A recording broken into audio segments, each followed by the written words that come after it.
ஃப்ரெஷ்ஷாக பறிச்சுட்டு வந்தேன் நம்மளோட சக்கரை பூசணிக்காவை நல்லா தோல் சீவி தோலை வந்து சீச்சு வச்சுருக்கோம் அந்த காயை. அதுக்கப்புறம் நம்மளோட மாட்டோட பசும்பால், சுத்தமான பசும்பால், சக்கரை நமக்கு தேவையான அளவுக்கு ஏற்ற மாதிரி சக்கரை, முந்திரி, திராட்சை, ஏலக்காய், அது யூஸ் பண்ணுறது நெய்,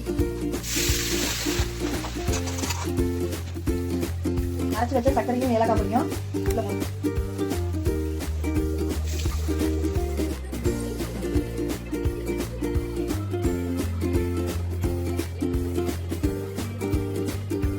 வாங்க இப்போ பூசணிக்காய் அல்வா செய்ய போகலாம். யாஷி, இந்த சக்கரை பூசணிக்காய் வச்சு நம்ம அல்வா செஞ்சு சாப்பிடலாம். பூசணிக்காயில இருந்த பேக்ல இருந்து அதோட ஸ்கின் எல்லாம் ரிமூவ் பண்ணியாச்சு, அதோட சீடும் வந்து நம்ம எடுத்தாச்சு. இது அடுத்து வந்து நம்ம காய் சீக்கிரம் வச்சு நீட்டா நல்லா மெலிசா வந்து நம்ம காயை சீச்சு எடுத்துட்டோம் அப்படின்னா ஈஸியா வந்து நெக்ஸ்ட் ஸ்டெப் வந்து நம்ம அல்வா செய்ய ரெடி ஆயிரும்.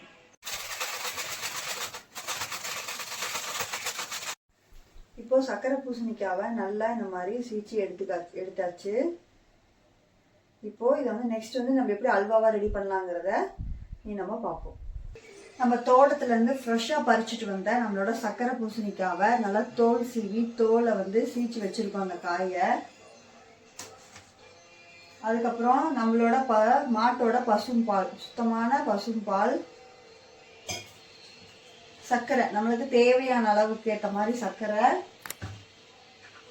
முந்திரி, திராட்சை, ஏலக்காய், அதுக்கு யூஸ் பண்றதுக்கு நெய். ஸோ இனி நம்ம எப்படி மேக் பண்ணலாங்கிறத பார்ப்போம். வந்து இந்த மாதிரி நல்ல கெட்டியான கடாயை எடுத்துக்கிட்டோம், ஏன்னா அடி பிடிச்சிடக்கூடாது அப்படிங்கிறதுக்காக. ஃபர்ஸ்ட் வச்சாச்சு, நல்லா சூடே இருக்கும்.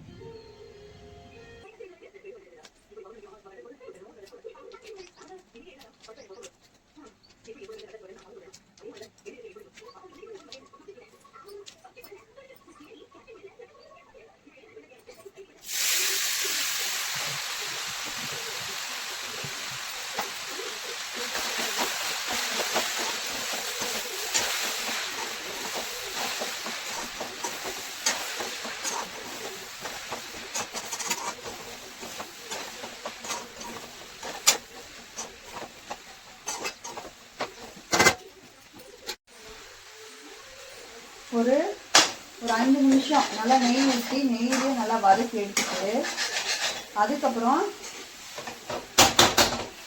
நம்ம தோட்டத்துலேருந்து நம்ம மாட்டுப்பால், சுத்தமான பால் எடுத்துருக்கோம்.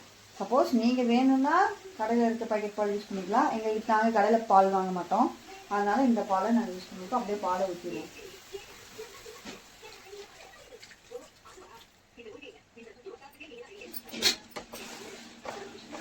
நல்லா பாலிலேயே வேகட்டும்.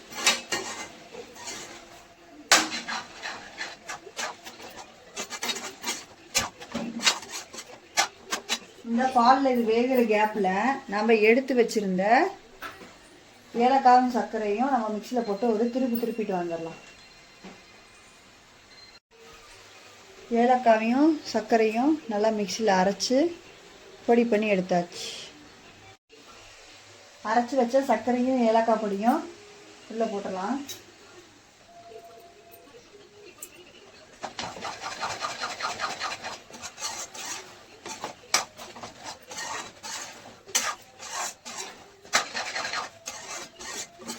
நாங்கள் வந்து இனிப்பு கம்மியாக சாப்பிட்றதுனால 1 டம்ளர் சர்க்கரை வந்து எடுத்துருக்கோம். இல்லை வேணுங்கிறவங்க 2 டம்ளர், நீங்கள் எந்த அளவுக்கு சுகர் சேர்த்துப்பீங்களோ அந்த அளவுக்கு சுகர் சேர்த்துக்கிட்டா போதும்.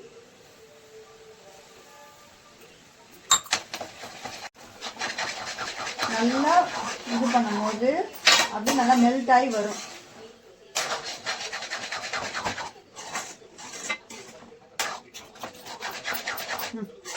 இப்போ இந்த மாதிரி ஒரு ஸ்டேஜில் வரப்போ நம்ம அடுப்பை ஆஃப் பண்ணி விட்டுட்டு சைடில் இன்னொரு இதில் முந்திரி, திராட்சை எல்லாத்தையும் போட்டு நெய் ஊற்றி தாளித்து இதில் ஊற்றிட்டோம் அப்படின்னா ஓகே.